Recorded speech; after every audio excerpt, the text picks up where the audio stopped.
दोस्तों hello and welcome to triple S and welcome to chemistry classes. प्यारे दोस्तों, हमने पिछली बार स्टार्ट किया था केमिस्ट्री का पहला topic, that is metals and non metals. मैं उम्मीद करता हूँ कि आपने देखा होगा और आपको पसंद भी आया होगा, आपके लिए फ़ायदेमंद भी रहा होगा। तो अगर आप आज इस लेक्चर में पहली बार आ रहे हैं, मैं आपको सजेस्ट करूँगा कि आप पहले इसका पार्ट 1 देखें, तभी आप इस वाले लेक्चर पे आए, क्योंकि उसमें हमने बिल्कुल बेसिक से स्टार्ट किया हुआ है। थोड़ा पीरियोडिक टेबल को डिस्कस किया हुआ है कि कहाँ पे हमारे मेटल्स है और उनका पोजीशन क्या है। कुछ इंपॉर्टेंट मेटल्स और नॉन मेटल्स के बारे में भी बात की है उसमें। तो आई वुड रेकमेंड कि आप पहले वहाँ जाए, उसके बाद ही आप ये वाला दूसरा टॉपिक देखें इसका। तो आज हम बात करने जा रहे हैं properties of metals and non metals. Properties मतलब कैरेक्टरिस्टिक्स, किस तरीके से ये मेटल्स और नॉन मेटल्स बिहेव करते हैं, फिज़िकली और केमिकली, दोनों चीज़ें देखेंगे। ठीक है ना। आज कोशिश करेंगे कि एटलीस्ट ये वाला पार्ट इसका हम ख़त्म कर सकें। ये सब आपने पढ़ा हुआ है एक ना एक टाइम पे। Mostly it is related to your 10th class. 10th class का ही स्टैंडर्ड हम यहाँ पे पढ़ रहे हैं ऑलमोस्ट। तो कभी ना कभी आपने ये सुना ही होगा मेटल्स और नॉन मेटल्स के बारे में। तो लास्ट टाइम हम बात कर रहे थे पीरियोडिक टेबल की, और हमने कुछ मेटल्स और नॉन मेटल्स की बात की हुई थी उसमें। और हमने इस पीरियोडिक टेबल को कुछ दो पार्ट्स में डिवाइड किया था इस लाइन की मदद से।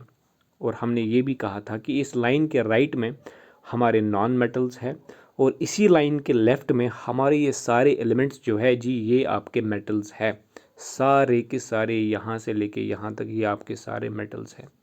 लेकिन हमें बात करनी है कुछ खास मेटल्स की, जो कि हमने उस पिछले वाले लेक्चर में बात की हुई है। ये रहा जी आपका अल्कली मेटल्स, लास्ट वीडियो में हमने डिस्कस किया हुआ है। ये रहा जी आपका alkaline earth metals, last video में हमने डिस्कस किया हुआ है। ठीक है ना।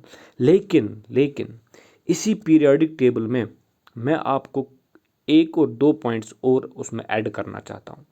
अगर आपने नोट्स बनाए हुए हैं तो आप ये उसमें अपना ऐड कर सकते हैं। इसी पीरियोडिक टेबल में जैसे हम ग्रुप 1 और ग्रुप 2 की बात कर रहे थे, जो कि है हमारे मेटल्स, इसी पीरियोडिक टेबल में हमारे राइट साइड में भी कुछ दो ग्रुप्स हैं जिनके बारे में हमने शायद पिछले वीडियो में बात नहीं की थी। ठीक है ना। तो पिछली बार हम इस लाइन के टू द एक्सट्रीम लेफ्ट चले गए थे। इस बार हम इसी लाइन के राइट साइड में आएंगे जी। ये रहा आपका ग्रुप 18 एलिमेंट्स। ये क्या रहा जी आपका ग्रुप 18 एलिमेंट्स, जिस पे अभी आपका ये कर्सर रेड लाइट चल रहा है। ठीक है ना। ये स्टार्ट होता है आपका हीलियम से, then it goes to neon, then it goes to argon, then it goes to krypton and xenon, radon। इतना काफ़ी है याद रखने के लिए। ठीक है ना। ऊपर ऊपर की चार आप 3-4 याद रख सकते हैं। Helium, neon, argon, krypton, xenon. What are they? ये है जी आपके ग्रुप 18 एलिमेंट्स हैं, और इनका एक खास नाम है जी। अब पढ़ रहे हैं पीरियोडिक टेबल तो पता तो होना चाहिए।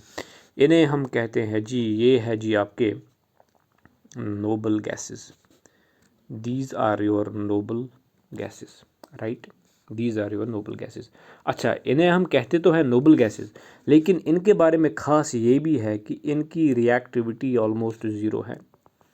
ज़ीरो रिएक्टिविटी, यानी कि बिल्कुल ही रिएक्ट ये एलिमेंट्स नहीं करते हैं।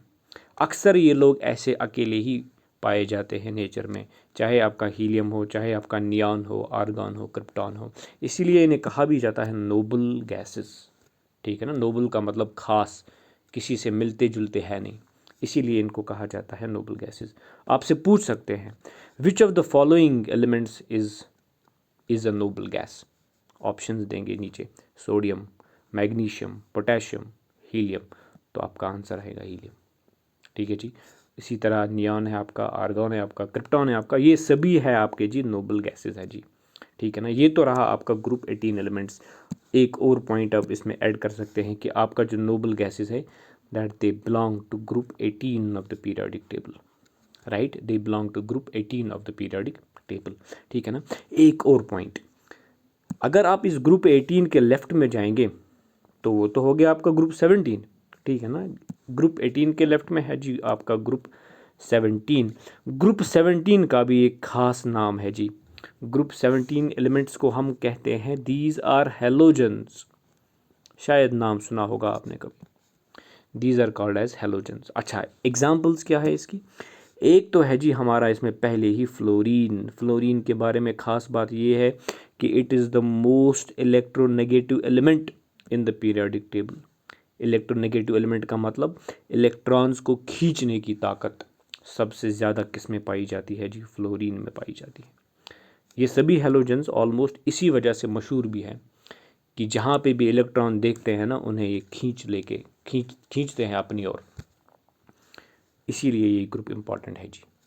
जिस तरीके से हमारे यहाँ पे ये मेटल्स बहुत रिएक्टिव है, इसी तरह ये भी बहुत सारे रिएक्टिव है। ये ग्रुप 17, ग्रुप 18 की मैं बात नहीं कर रहा हूँ। ग्रुप 18 आपका ज़ीरो रिएक्टिविटी है। ज़ीरो रिएक्टिविटी मतलब ये बिल्कुल भी किसी के साथ रिएक्ट नहीं करते। आप इनके कंपाउंड्स बिल्कुल भी नहीं देखेंगे आप, ठीक है। तो ये रहा आपका group 18, zero reactivity. These are called as noble gases. Okay, examples helium, neon, argon, krypton and xenon. इसके बाद ग्रुप 17 ये रहा जी आपका ग्रुप 17 एलिमेंट्स। इसकी कुछ एग्जाम्पल्स, जी हाँ, इसकी एग्जाम्पल्स है जी फ्लोरीन है आपका, ठीक है ना। यहाँ पे मैं सिंबल्स फिर भी लिख देता हूँ, ठीक है जी। सिंबल्स में यहाँ पे लिख देता हूँ, एक बार आप नोट कर सकते हैं। हमारे पास है जी, एक तो है जी हमारा फ्लोरीन, फिर है जी हमारा क्लोरीन, फिर है जी हमारा ब्रोमीन, फिर है जी हमारा आयोडीन। क्लास 4 का पेपर देख रहा था मैं आज, वहाँ पे पूछा है इन लोगों ने इस एलिमेंट का सिंबल बताइए। तो मुझे लगता है आपको भी सिंबल्स याद होने चाहिए कुछ खास एलिमेंट्स के। जिन जिन एलिमेंट्स की मैं बात कर रहा हूँ, जैसे यहाँ पे बात की फ्लोरीन की, यहाँ पे बात की क्लोरीन की, यहाँ पे बात की ब्रोमीन की, यहाँ पे बात की आयोडीन की, ये मैं इनके सिंबल्स लिख रहा हूँ, तो आपको भी ये सब पता रहना चाहिए, ठीक है ना। इससे पहले भी हम जिन एलिमेंट्स के बारे में बात कर चुके हैं, उनके सिंबल्स भी आपको पता होना चाहिए जी। एग्ज़ाम में पूछ सकता है, ठीक। ये तो है तो सिंपल सवाल, लेकिन अगर आपको नहीं पता होगा तो आप इस सवाल को गलत जवाब दे सकते हैं। तो ये रहे जी आपके हेलोजेंस। ग्रुप 17 एलिमेंट्स फ्लोरीन है, क्लोरीन है, ब्रोमीन है, आयोडीन है जी आपका। ये है आपके group 17 and these are called as halogen elements. सवाल पूछ सकता है, बताइए जी कौन है इनमें से halogen? Fluorine, sodium, potassium, rubidium? नहीं जी, फ्लोरीन है। हमें पता है, हमने पढ़ा है that fluorine is a halogen. It belongs to group 17 of the periodic table. For which of the following elements is the most electronegative? Chlorine, iodine, bromine, fluorine? तो fluorine रहेगा जी आपका answer, most electronegative element in the periodic table, ठीक है जी। तो ये दो चीज़ें थी हमारे इस पीरियोडिक टेबल में जो लास्ट टाइम हमने शायद डिस्कस नहीं की हुई थी, ठीक है ना। लेकिन अब हम आगे बढ़ेंगे with the physical properties of the elements. हम देखेंगे कि जिन एलिमेंट्स के बारे में हम बात कर रहे हैं, इनका फिज़िकल स्टेट क्या है, नेचर में हम इनको किस तरीके से देखते हैं, ठीक है ना। तो ये हम आज इसमें डिस्कस करेंगे। वही तो होता है फिज़िकल प्रॉपर्टीज़, कि क्या आपका ये एलिमेंट जब आप इसको टच करते हैं, कैसा है टच करने में, is it soft, is it hard? तो वही होता है जी आपका फिज़िकल प्रॉपर्टीज़। इसका अपीयरेंस कैसा है, इज़ इट शाइनिंग अपीयरेंस और डल अपीयरेंस? ये होते हैं जी आपके फिज़िकल प्रॉपर्टीज़। फिर कौन सा एलिमेंट किस तरीके से रिएक्ट करेगा, वो एक अलग टॉपिक है जो हम केमिकल प्रॉपर्टीज़ में पढ़ेंगे इस लेक्चर के बाद, ठीक है जी। तो आज हम जो पढ़ने जा रहे हैं वो है physical properties of the elements. यहाँ पे मैं और दो एलिमेंट्स को हाईलाइट करूँगा। ये रहा आपका एक Hg का मतलब मरकरी, और एक इधर नॉन मेटल्स में आपका ब्रोमीन को हाईलाइट करूँगा मैं जी, ठीक है ना। क्यों किया हाईलाइट, हम इसके बारे में बात करेंगे, ठीक है। बस अभी फ़िलहाल आप बस जहन में रखिए कि ये एलिमेंट्स है कहाँ पे। Mercury is in the metals and bromine is in the non metals. क्यों हाईलाइट किया, अभी हम इस चीज़ के बारे में बात करेंगे, ठीक है जी। ये तो हो गया आपका ग्रुप 17, और हो गया जी आपका ग्रुप 18। एक तो हो गया आपका नोबल गैसेस, ठीक है जी। और दूसरा हो गया आपका जी हेलोजन्स। ठीक है, इसे मैं यहाँ पर रिमूव करता हूँ, थोड़ा मेरे लिए स्पेस बनेगा, राइट। Okay fine. तो हम आगे बढ़ते हैं।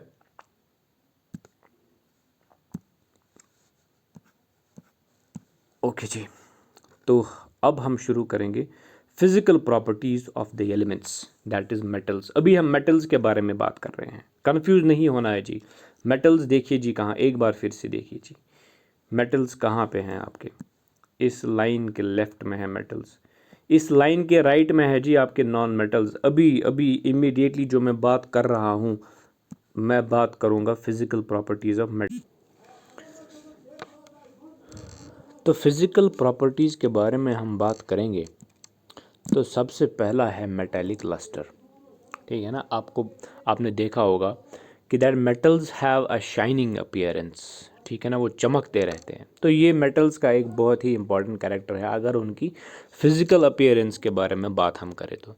मैं साथ ही साथ में आपको ये भी बताऊंगा, इनको हम कंपेयर करेंगे नॉन मेटल्स के साथ। अब आप कोई भी नॉन मेटल उठा के देख लीजिए, आप उसका अपीयरेंस देखेंगे ना तो वो बिल्कुल भी शाइनिंग नहीं होगा, डल अपीयरेंस। कोल देखा होगा ना, कोल आपने देखा होगा, इट इज़ बेसिकली कार्बन, आपने देखा होगा ना, बिल्कुल डल अपीयरेंस है उसका। तो metals they have a shining appearance. ठीक है ना, गोल्ड का एग्जांपल है, सिल्वर का एग्जांपल है, काफ़ी सारी एग्जांपल्स है आपके मेटल्स में। ठीक है जी, ये हो गया जी आपका एक पहला फिजिकल प्रॉपर्टी कि मेटल्स दिखने में कैसे हैं। Metals have a shining appearance, ये मेटल्स का सबसे पहला फिजिकल प्रॉपर्टी है जी। अच्छा, आपने सुना होगा, आपने 10th क्लास में हम अक्सर बात करते रहते थे that metals are malleable, they are ductile. इसका मतलब क्या है? द मैलिएबिलिटी ऑफ मेटल्स, इसका मतलब ये है कि हम मेटल्स को, अगर हम हैमर के साथ हम मेटल्स को बीट करें, if we will beat the metals with the help of a hammer, we can beat it into thin sheets. Okay, we can beat it into thin sheets. आप metal पे हथौड़ा मारेंगे ना तो मेटल टूटेगा नहीं, वो डिफॉर्म हो जाएगा। That property of the metals is called as malleability. आपने देखा होगा बहुत सारे लोगों को मेटल्स के साथ काम करते हुए। ठीक है ना, तो जब आप मेटल्स को बीट करते हैं with the hammer, they do not break but they get deformed, so we can beat metals into thin sheets with the hammer. Examples iron है, copper है, aluminium है, etc. Many examples are there. Most metals are malleable in nature. अच्छा, एक और property है जी which is called as ductility। दोनों में फ़र्क है, दोनों में फ़र्क है, मैलिएबिलिटी और डक्टिलिटी में फ़र्क है। मैलिएबिलिटी का मतलब आप मेटल्स को डिफॉर्म कर सकते हैं, उनको बीट कर सकते हैं, शीट्स बना सकते हैं मेटल्स के। ठीक है ना, लेकिन डक्टिलिटी का मतलब क्या है? What is the meaning of the ductility? अच्छा, आपने देखा होगा हमारे घरों में जब भी हमें इलेक्ट्रिसिटी की ज़रूरत होती है तो वो इलेक्ट्रिसिटी आती कहाँ से है? We use copper wires. What is a copper? Copper क्या है जी, मेटल है या नॉन मेटल? कॉपर तो आपका मेटल है, हमने देखा है जी, बॉर्डर लाइन के लेफ्ट साइड में है, कॉपर हमारा मेटल है। ठीक है ना, तो यही कॉपर जो है इसकी हम वायर्स बनाते हैं। ठीक है ना, तो कोई तो प्रॉपर्टी होगी जिसकी वजह से हम इतनी लंबी वायर्स बना सकते हैं जी। The ability of a metal to be drawn into wires is called as ductility. फ़र्क देखिए, दोनों चीज़ों में डिफरेंस देखिए, मैलिएबिलिटी और डक्टिलिटी में। अच्छा, आपसे पूछा जा सकता है यहाँ पे इम्पॉर्टेंट क्या है, ये तो हमें समझ में आ गया जी कि मेटल्स आर डक्टाइल, कि हम मेटल्स की लंबी लंबी वायर्स बना सकते हैं। ठीक है ना। अच्छा, एग्जाम्पल है गोल्ड, एग्जाम्पल है कॉपर, एग्जाम्पल है सिल्वर, एग्जाम्पल है आयरन। इन सभी चीज़ों को आप मोल्ड कर सकते हैं, आप इनका लंबा वायर बना सकते हैं। That property is called as ductility. ठीक है ना जी। अच्छा, अगर हम गोल्ड की बात करें, अगर आपसे पूछा जाए विच of the following is the most ductile metal, तो जी आपका आंसर रहेगा गोल्ड। आप ये मान के चलिए कि अगर आपके पास कुछ अमाउंट ऑफ गोल्ड है, ठीक है ना, मैं गोल्ड की बात कर रहा हूँ यहाँ पे, अगर आपके पास कुछ अमाउंट ऑफ गोल्ड है, कुछ ग्राम्स ऑफ गोल्ड है जी, you can make a wire of almost 1 kilometre long. You can make a wire of almost 1 kilometer long with the help of some amount of very small amount of the gold। ठीक है जी, तो सारे ये metals ही है, सारे ductile है, copper भी ductile है, इसीलिए तो इसका वायर हम बनाते हैं, ठीक है ना जी। लेकिन सबसे ज़्यादा डक्टाइल कौन है? गोल्ड, उसके बाद silver. These are the two elements which are the most ductile, right. तो मैलिएबिलिटी का मतलब, अगर हम मेटल्स को बीट करेंगे हैमर के साथ, ठीक है ना, हथौड़े के साथ, अगर आप मेटल्स पे मतलब अगर आप हथौड़ा मारोगे तो मेटल्स टूटते नहीं है बल्कि डिफॉर्म हो जाते हैं। आप मेटल्स को शीट्स बना सकते हैं। आपने देखा होगा हमारे ट्रंक्स वगैरह, बहुत सारी चीज़ें हम बनाते हैं आयरन की, and they are made with the help of with the help of hammer by beating metals into thin sheets, ठीक है जी। तो ये पॉसिबल होता है आपके मेटल्स की प्रॉपर्टी मैलिएबिलिटी से। आप कॉपर के वायर्स बनाते हैं, उन्हें यूज़ करते हैं, that is possible because of the property of the ductility, ठीक है ना। अच्छा, व्हाट अबाउट नॉन मेटल्स? क्या नॉन मेटल्स भी मैलिएबल है, डक्टाइल है? नहीं, बिल्कुल भी नहीं। बिल्कुल आप देखेंगे, अगर आप कोई भी नॉन मेटल लेंगे, ठीक है ना, अगर आप उस पर हथौड़ा मारेंगे तो वो टूट जाएगा, उसका एक पाउडर फॉर्म बनेगा। तो ये तो डिफरेंस है मेटल्स और नॉन मेटल्स के बारे में। Metals are very hard but non metals are very soft. Non metals are very soft. अगर आप नॉन मेटल्स को हथौड़े के साथ मारोगे, if you will use a hammer over them, okay, they'll break into pieces, they'll form a powder. आपके पास phosphorus powder है, कार्बन है, ठीक है ना, अगर आप हथौड़ा मारेंगे तो वो टूट जाएगा, बिखर जाएगा, ठीक है ना। तो non metals are not malleable, they are not ductile, they are not lustrous, they don't have a shining appearance, ठीक है जी। आगे बढ़ते हैं। अच्छा, कॉपर की ही बात कर रहे हैं, डक्टिलिटी की, तो एक और चीज़ के बारे में हम यहाँ पे बात करेंगे जी, वो है जी आपका conduction of heat and electricity. आपने देखा होगा बहुत सारे बर्तन, बहुत सारी वेसल्स जो हमारे घर में होती है, कॉपर की बनी होती है। क्यों बनी होती है? हमें जब किसी चीज़ को तैयार करना होता है, if we want to cook something, ठीक है ना, तो हम उस चीज़ को किसी वेसल में डाल देंगे, but that vessel should be a good conductor of heat. तभी तो हीट से ही तो तैयार होता है हमारा खाना, ठीक है ना। अगर वो मेटल हीट ही कंडक्ट नहीं कर पा रहा है तो क्या फ़ायदा है? आप उस चीज़ को तैयार ही नहीं कर सकते हो, ठीक है ना जी। तो conduction of heat and electricity is also very important. तो metals are very good conductors of heat, इसीलिए हम यूज़ करते हैं कुकिंग पर्पज़ के लिए। Metals are also very good conductor of electricity, इसीलिए तो कॉपर को इस्तेमाल किया है ऊपर। अभी तो देखा हमने, कॉपर डक्टाइल है ना। कॉपर को क्यों यूज़ करते हैं हम?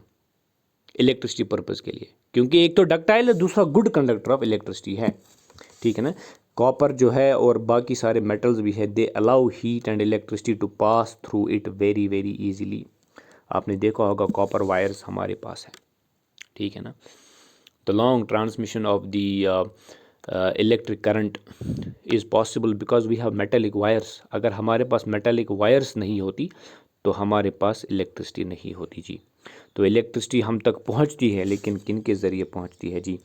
It is because of the metals, ठीक है ना। Conduction of heat and electricity. अच्छा, तो non metals are fairly bad conductors of heat and electricity, लेकिन एक्सेप्शंस है, बहुत ही इंपॉर्टेंट एक्सेप्शंस है। उनके बारे में अभी हम बात करेंगे कि क्या एक्सेप्शंस है। क्या कोई नॉन मेटल ऐसा है जो which is a good conductor of electricity? जी हाँ, एक नॉन मेटल ऐसा है, बहुत ही इंपॉर्टेंट पॉइंट है, उसके बारे में बात करेंगे। अच्छा, दूसरी important property is that metals are sonorous. Sonorous means sonorous is related to sound. अच्छा, यहाँ पे आपने देखा ही होगा, पिक्चर तो है यहाँ पे, ये देखिए जी, ये रहा आपका स्कूल में जो हमारे पास बेल होता था। जब कोई क्लास ख़त्म हो जाती थी तो हमें कैसे पता चलता था? जब स्कूल में बेल्स बजती थी, when the bells will be ringing, तो हमें पता चलता था। अच्छा, वो whenever this bell is being struck, तो इसकी आवाज़ दूर दूर तक जाती है, वही तो है sonorous.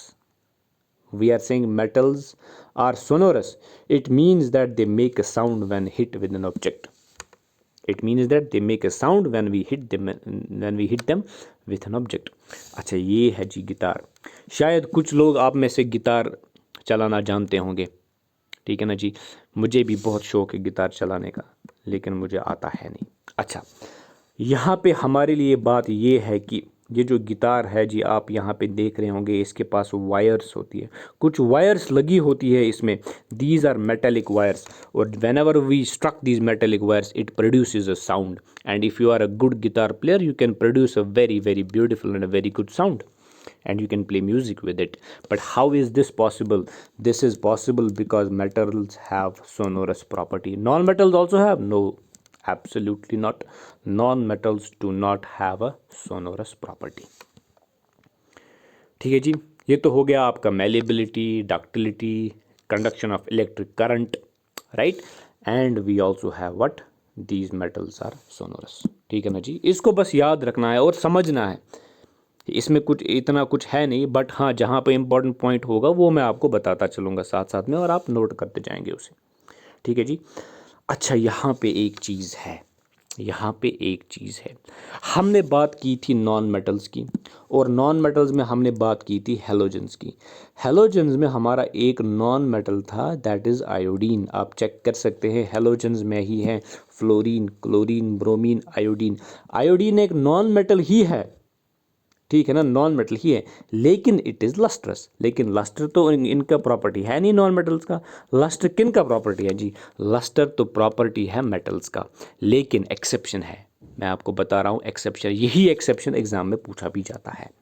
Which of the following is having metallic luster, ऐसा बोल सकते हैं। अगर मेटेलिक भी वर्ड यूज़ नहीं करेंगे लेकिन लस्टर बोल सकते, आप कंफ्यूज हो सकते हैं कि आयोडीन तो है ही नहीं मेटल, तो ये तो गलत आंसर है, नहीं जी।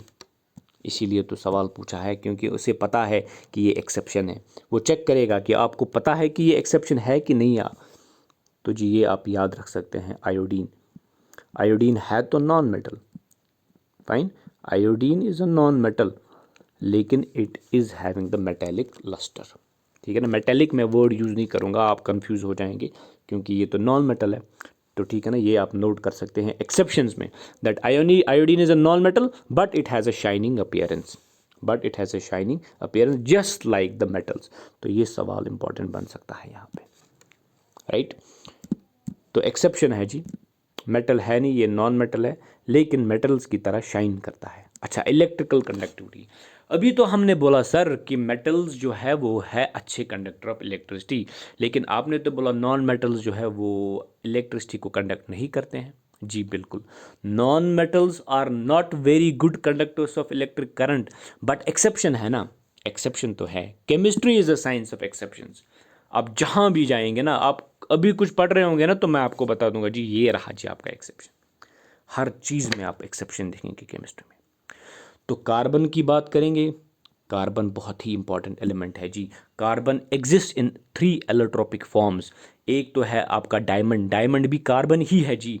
एक तो है आपका ग्रेफाइट, ग्रेफाइट सुना होगा ना, पेंसिल में जो आपका लिड होता है जिससे आप लिखते हैं, दैट इज़ योर ग्रेफाइट, वो भी कार्बन ही है, वो भी कार्बन ही है। और एक और इसका है एलोट्रोपिक फॉर्म जिसको हम कहते हैं बकमिनिस्टर फलरीन, नाम याद रख सकते हैं आप, बकमिनिस्टर फलरीन।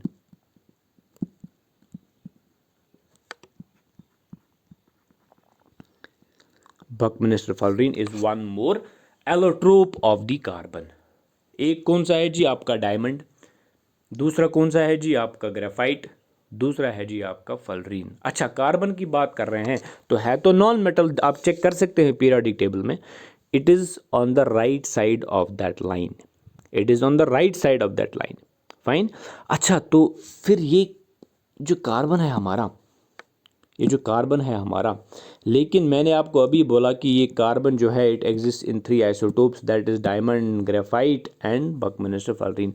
इसमें जो हमारा ग्रेफाइट है जी, ग्रेफाइट का स्ट्रक्चर कुछ ऐसा है that it becomes a very good conductor of electricity. ठीक है ना, ये देखिए जी, ये है आपका ग्रेफाइट, ये है आपका पेंसिल यहाँ पे, ये है आपका पेंसिल यहाँ पे, it is a good conductor of electricity. We often use graphite rods, we often use graphite electrodes also. Why? Because it is good conductor of electricity. ठीक है ना। अगर एग्ज़ाम में आपसे पूछेंगे, एग्ज़ाम में आपसे पूछेंगे carbon can be a good conductor of the electricity, तो ठीक है ना, आप बोलेंगे कार्बन तो नॉन मेटल है, ये तो है ही नहीं पॉसिबल। नहीं जी, एक्सेप्शंस में आता है आपका। Carbon in the form of the graphite is a non-metal but it conducts electric current. Exceptions हम पढ़ रहे हैं, आयोडीन का एक्सेप्शन मैंने आपको अभी बोला, अभी मैं आपको कार्बन का एक्सेप्शन बता रहा हूँ, ठीक है ना। कार्बन है नॉन मेटल बट है good conductor of electric current, याद रखिएगा, ठीक है ना, इससे सवाल बन सकता है। अच्छा, एक और एक्सेप्शन है जी हार्डनेस और सॉफ्टनेस के बारे में। जनरली हमने देखा है कि मेटल्स जो हमारे पास होते हैं, metals are generally hard, generally iron देखिए ना, सिल्वर देखिए ना, जनरली हार्ड ही होते हैं, मेटल्स का सरफेस अक्सर हार्ड होता है। लेकिन कुछ ऐसे भी मेटल्स हैं जैसे कि लिथियम, सोडियम, पोटेशियम इतने सॉफ्ट हैं कि आप इनको चाकू से काट सकते हैं, you can cut them with the help of the knife. So alkali metals like lithium, sodium and potassium they are soft just like non metals. ये कुछ एक्सेप्शंस है, ये आपको याद होनी चाहिए जी।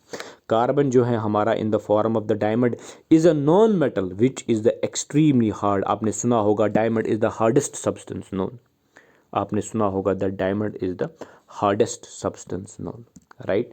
तो ये रहा जी आपका अल्कली मेटल। कुछ एक्सेप्शंस है, जनरली मेटल्स हार्ड होते हैं लेकिन कुछ एक्सेप्शंस हैं, कुछ एक्सेप्शंस हैं, sodium, potassium you can cut दम with the help of the knife. तो ये चीज़ें आपको याद रखनी है जी, ठीक है ना, हार्डनेस और सॉफ्टनेस के बारे में, ठीक है।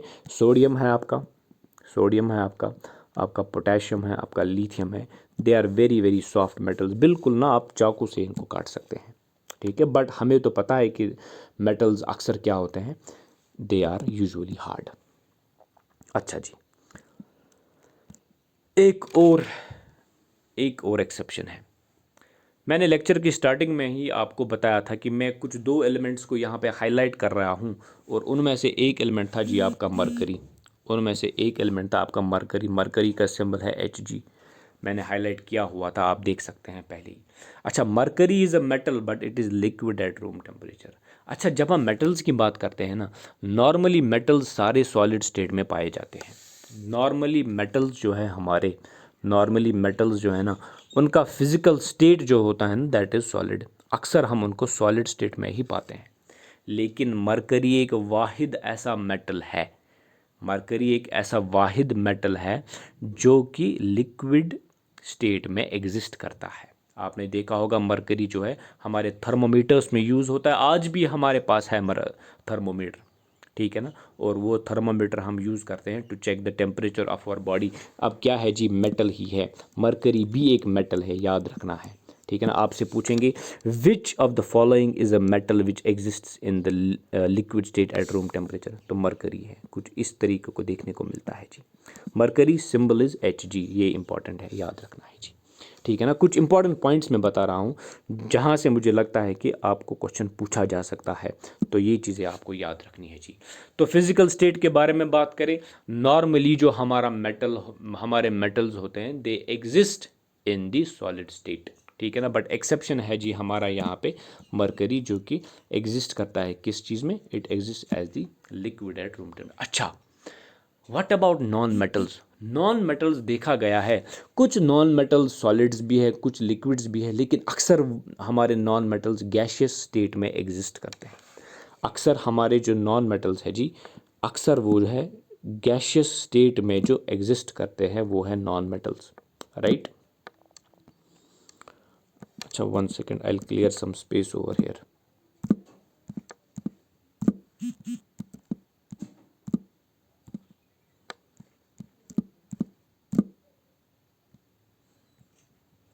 ओके, तो अक्सर हमारे जो नॉन मेटल्स है, जैसे आपका ऑक्सीजन है, ऑक्सीजन अगर मैं आपसे पूछूंगा जी ऑक्सीजन कहाँ देखा है आपने, कुछ है आइडिया आपको ऑक्सीजन का? जी हाँ sir, oxygen is a gas that we take for breathing purposes. तो ऑक्सीजन तो गैस है। आपने क्लोरीन के बारे में सुना होगा, गैस है। आपने फ्लोरीन के बारे में सुना होगा, गैस है। एक और गैस जो कि आपके एटमॉस्फेयर में ही प्रेजेंट है, नाइट्रोजन, सॉलिड है, लिक्विड है कि गैस है? गैस है जी।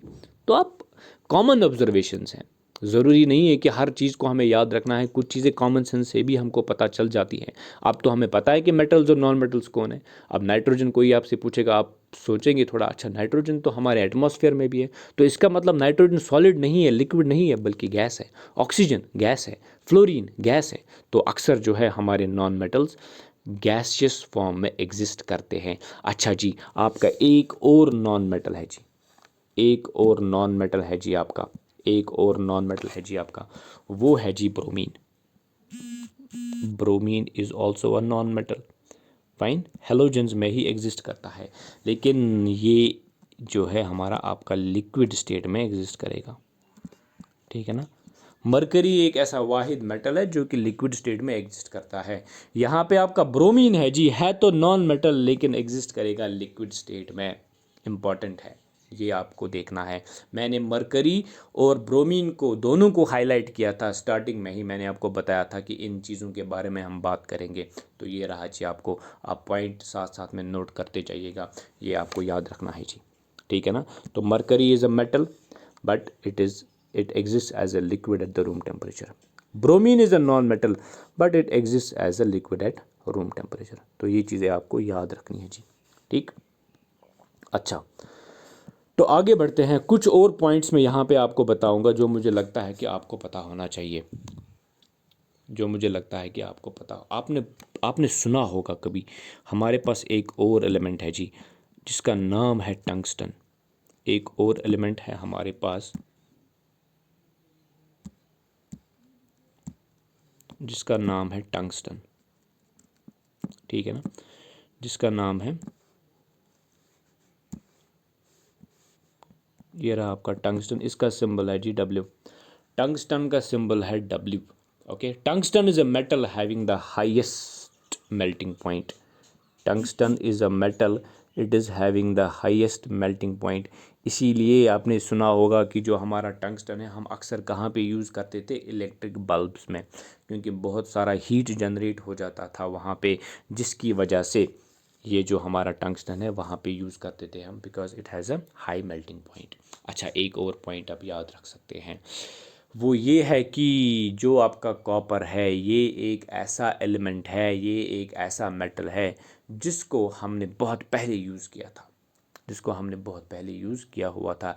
Lead is a bad conductor of electricity. अच्छा, एक और एलिमेंट है जी आपका जो है टाइटेनियम, ठीक है ना जी, जो है जी आपका टाइटेनियम।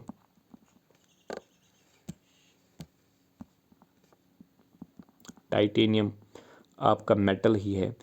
टाइटेनियम को हम कहते हैं this is a strategic metal. Strategic, it is a strategic metal. क्यों कहते हैं जी स्ट्रेटेजिक मेटल है? क्योंकि टाइटेनियम का इस्तेमाल किया जाता है, जो हमारा डिफेंस होता है वो लोग काफ़ी सारे रॉकेट्स वगैरह बनाते हैं, तो ठीक है ना। टाइटेनियम एक बहुत ही लाइट वेट एलिमेंट है, लाइट वेट एलिमेंट है, तो इसका इस्तेमाल बहुत ही इंपॉर्टेंट चीज़ों में होता है, जैसे rocket, propellants and all these things. इसीलिए हम इसको कहते हैं कि जो हमारा टाइटेनियम है जी, ये है जी आपका स्ट्रेटेजिक एलिमेंट, स्ट्रेटेजिक एलिमेंट है आपका, ठीक है ना जी। तो जी मुझे लगता है कि आज का लेक्चर लंबा हो गया है। Personally I don't recommend recording such long lectures, तो मुझे लगता है आज के लिए इतना काफ़ी है। तो आप ये सब चीज़ें याद रखें, इन आप साथ साथ में नोट बनाइए, ठीक है ना। तो आज ऑलमोस्ट हमारा फिज़िकल प्रॉपर्टीज़ जो है वो हमने ख़त्म किया है। कुछ और चीज़ें होंगी उसमें, तो वो मैं अगले लेक्चर में लाऊंगा आपके लिए, और साथ ही साथ में हम डिस्कस करेंगे कुछ केमिकल प्रॉपर्टीज़ भी उस दिन, राइट। केमिकल प्रॉपर्टीज़ ख़त्म करके उस ऑलमोस्ट ये हमारा जो है मेटल्स एंड नॉन मेटल्स ख़त्म हो जाता है। कुछ इंपॉर्टेंट चीज़ें होंगी, मैं वो आपसे शेयर करूँगा, वो मैं आपको बताऊँगा।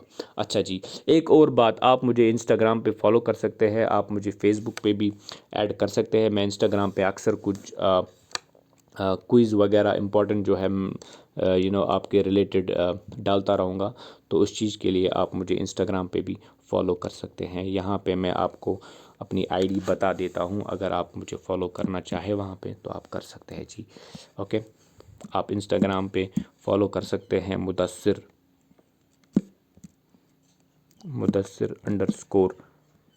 अहमद AHMADD, ठीक है ना जी। ये रहा मेरा इंस्टाग्राम आईडी।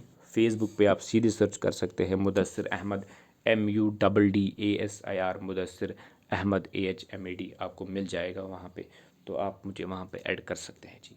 तो जी आज के लिए इतना ही। इंशाल्लाह विद नेक्स्ट लेक्चर हम बात करेंगे केमिकल प्रॉपर्टीज़ के बारे में। तो thank you and have a nice day.